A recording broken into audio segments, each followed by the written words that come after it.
Good morning आल students.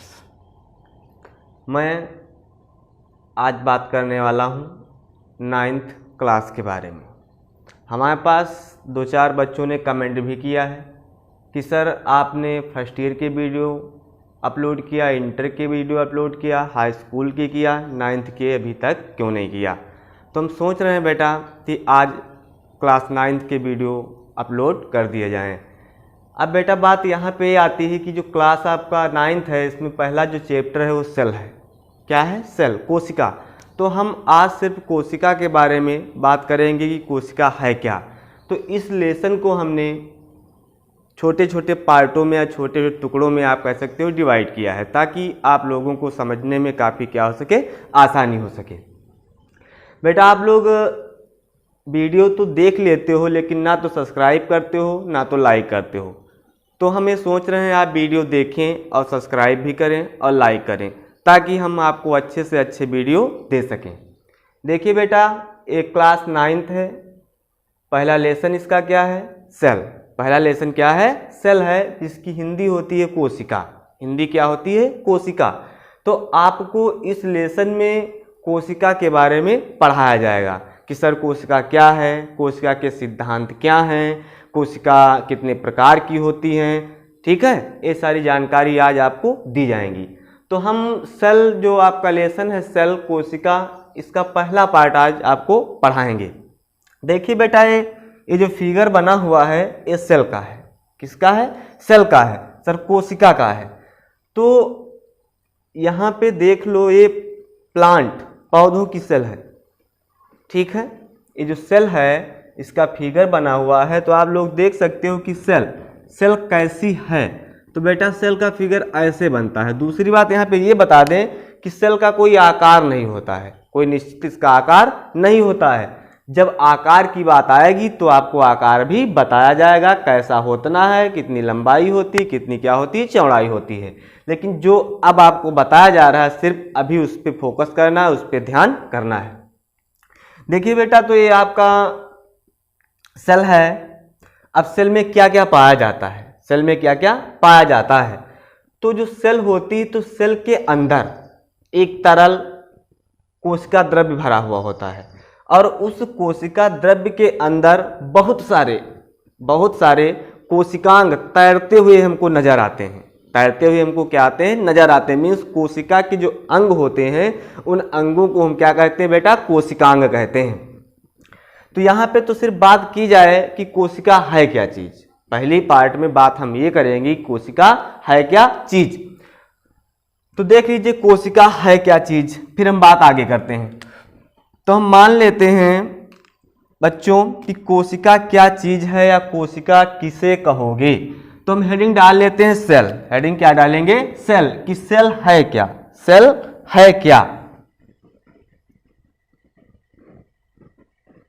Cell, कोशिका, कोशिका क्या है? देखो, तो यहां पे बेटा देखो, हमको ये जो कोशिका है तो चारों तरफ से बंद है, तो हमको कोठरी जैसी नजर आ रही है। कैसी नजर आ रही? कोठरी। तो हम यहाँ पे कहेंगे क्या, क्या परिभाषा देंगे कि क्या कोशिका है या क्या सेल है। तो देखो यहाँ पे हम ये कह सकते हैं, सूक्ष्म जीवों को छोड़ करके, यदि अति सूक्ष्म जीवों को छोड़ दिया जाए तो लिखो, जैसे समझ लो अति सूक्ष्म जीवों को छोड़कर शेष सभी। अब शेष सभी का मतलब चाहे पेड़ हो चाहे जीव जंतु हो, तो शेष सभी हम ब्रैकेट में लिख देते हैं, पेड़ या जंतु का शरीर छोटे छोटे खंडों में बेटा या टुकड़ों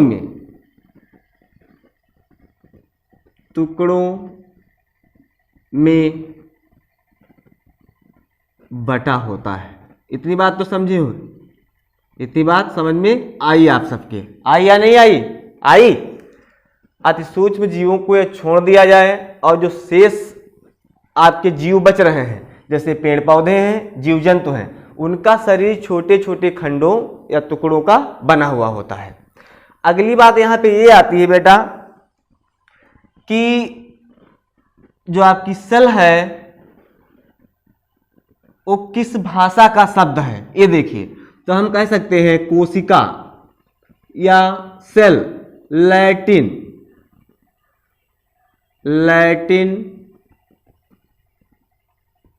भाषा के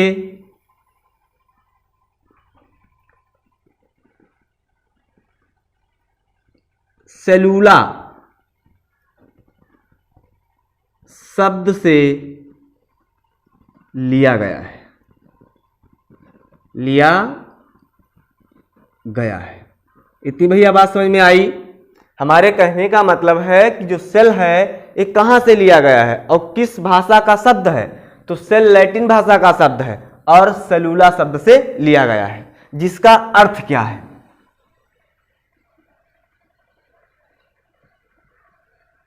जिसका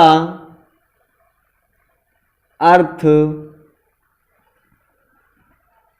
होता है क्या? कोठरी। क्या बेटा होता है? कोठरी। जिसका अर्थ क्या होता है? कोठरी होता है। अब मीन सेलुला का अर्थ क्या होता है? कोठरी होता है। अगली बात, हमारे शरीर में जितनी भी क्रिया होंगी, चाहे वो उपापचय हो चाहे अपचय हो, कहने का मतलब हमारे शरीर में जितनी भी हम क्रिया करते हैं सब कहाँ संपन्न होती है? सेल के अंदर संपन्न होती हैं। कहाँ संपन्न होती है? सेल के अंदर। तो देखिए, हमारे शरीर की सभी क्रियाएं, हमारे शरीर की बेटा सभी क्रियाएं सेल के अंदर संपन्न होती हैं। ठीक है बेटा? इसलिए कोशिका को जीवन की क्रियात्मक और संरचनात्मक इकाई कहा जाता है। इसलिए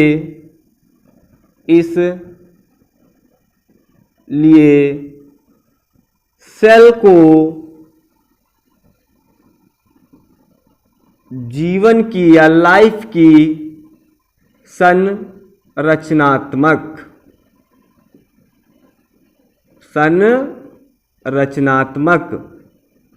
तथा क्या बेटा? क्रियात्मक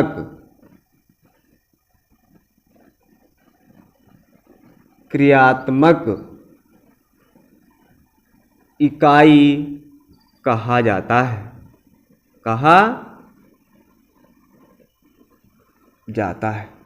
इतनी बात बेटा समझ में आई सबके या नहीं आई? नहीं आई तो दोबारा सुन लीजिए कि सर सेल क्या है।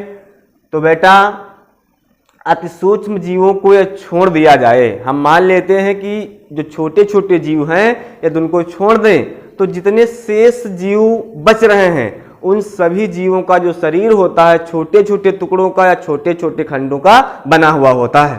ठीक है? अगली बात आती है कि जो सेल है, जो कोशिका है, कहाँ से लिया गया है या किस भाषा का शब्द है? तो यह लैटिन भाषा का शब्द है और सेलुला शब्द से लिया गया है, जिसका अर्थ बेटा क्या है? तो इसका अर्थ है कोठरी। अगली बात आती है हमारे शरीर में जितनी भी क्रियाएं हो रही हैं, चाहे वो उपापचय हो चाहे वह अपचय हो, वो सारी कहाँ होती हैं? सेल के अंदर होती हैं। इसलिए हम सेल को क्या कहते हैं? जीवन की संरचनात्मक या क्रियात्मक इकाई कहते हैं। अब बेटा इसी में बात आती है कि यदि आकृति के आधार पर देखा जाए तो सेल जो होती हैं तीन प्रकार की होती हैं। यदि आकृति के आधार पर देखा जाए तो सेल कितने प्रकार की होती है? आकृति की हम बात कर रहे हैं तो आकृति के आधार पर बेटा सेल होती हैं तीन प्रकार की। तो हम मान लेते हैं कि ये हमारी सेल है। अब इस सेल को बताया गया कि 3 भागों में डिवाइड किया गया है। कितने भागों में? 3 भागों में। भाई यदि आकृति की हम बात कर रहे हैं तो आकृति के आधार पर सेल को हमने बांटा 3 पार्ट में। कितने बेटा? 3 पार्ट में। अब पहला पार्ट जी है क्या? तो हम कह सकते हैं माइक्रोप्लाज्मा। माइक्रोप्लाज्मा एक सेल है, यह सबसे छोटी सेल होती है। माइक्रोप्लाज्मा,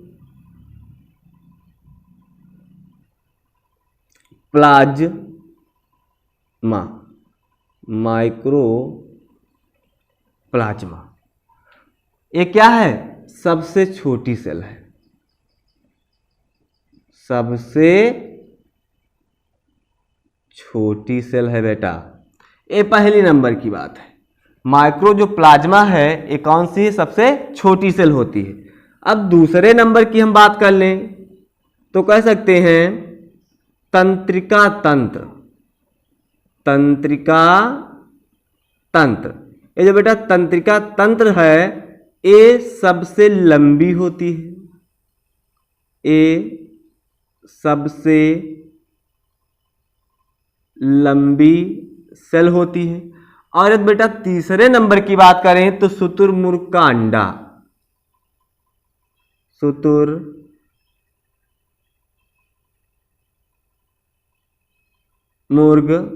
का अंडा ये बेटा सबसे बड़ी सेल है। क्या है? सबसे बड़ी सेल है। ठीक, तो आकृति के आधार पर बात की जाएगी तो सेल कितनी होंगी? 3 होंगी। पहली प्लाज्मा माइक्रोप्लाज्मा सबसे छोटी सेल, दूसरी तंत्रिका तंत्र सबसे लंबी सेल और तीसरी शुतुरमुर्ग का अंडा सबसे बड़ी सेल। अब बेटा यहीं पे ये आता है कि जो सेल है या जो कोशिका है तो यह किस सिद्धांत पे कार्य करती है। तो हमको यहां पे पढ़ना है कोशिका के सिद्धांत। कोशिका के क्या पढ़ना है? सिद्धांत पढ़ना है। तो देख लीजिए कोशिका के सिद्धांत क्या है। कोशिका के सिद्धांत क्या है? नहीं अभी वो ना पढ़ो, अभी दूसरी चीज पढ़ लो, कोशिका की खोज। कोशिका की खोज,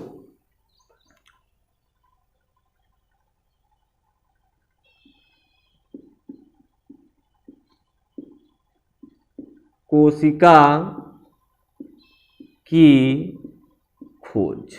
हमारे कहने का मतलब बेटा यहां ये हुआ कि कोशिका की खोज सर किसने की थी? कोशिका की खोज सर किसने की थी और किस प्रकार से की थी? तो हम बेटा यहां पे ये कहेंगे सन 1665 ईस्वी में।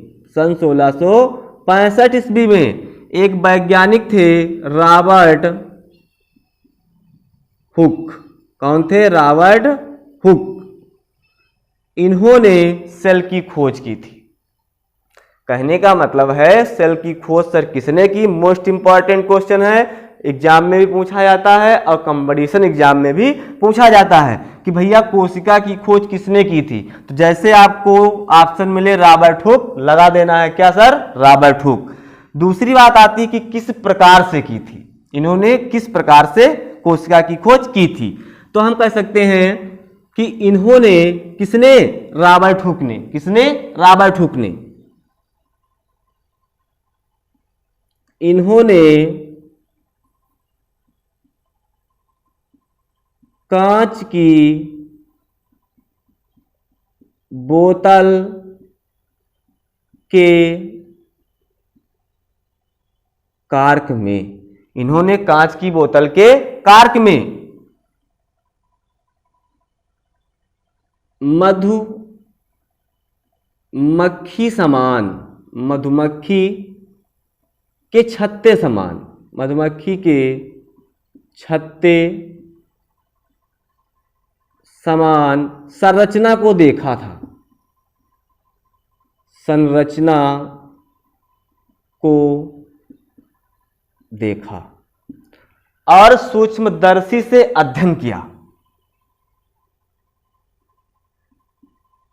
और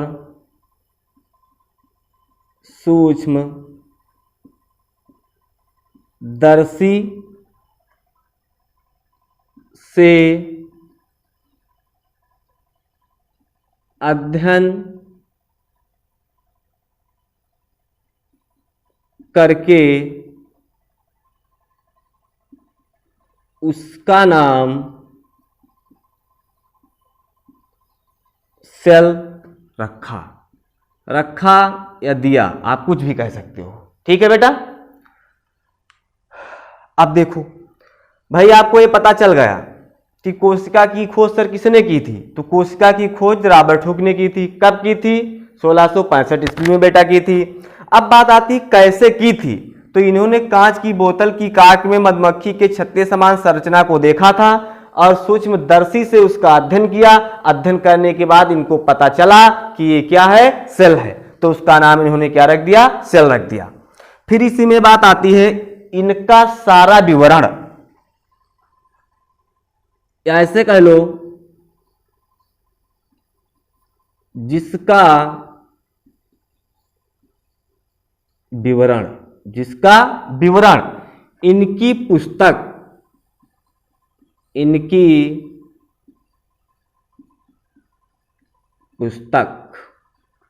सारा विवरण इनकी पुस्तक माइक्रोग्राफिया, ये पुस्तक का बेटा नाम है। माइक्रोग्राफिया में छापा गया। ठीक है बेटा। तो ये आपको पता चल गया कि कोशिका की खोज किसने की थी, किस प्रकार से की थी और सारी बातें किस पुस्तक में लिखी गई। यहां पे भी क्वेश्चन आ जाता है कि रॉबर्ट हुक की कौन सी पुस्तक है, या ठीक है रॉबर्ट हुक की कौन सी पुस्तक है। तो आप कह सकते हो माइक्रोग्राफिया। कौन सी? माइक्रोग्राफिया। ये रॉबर्ट हुक के द्वारा लिखी गई पुस्तक थी माइक्रोग्राफिया।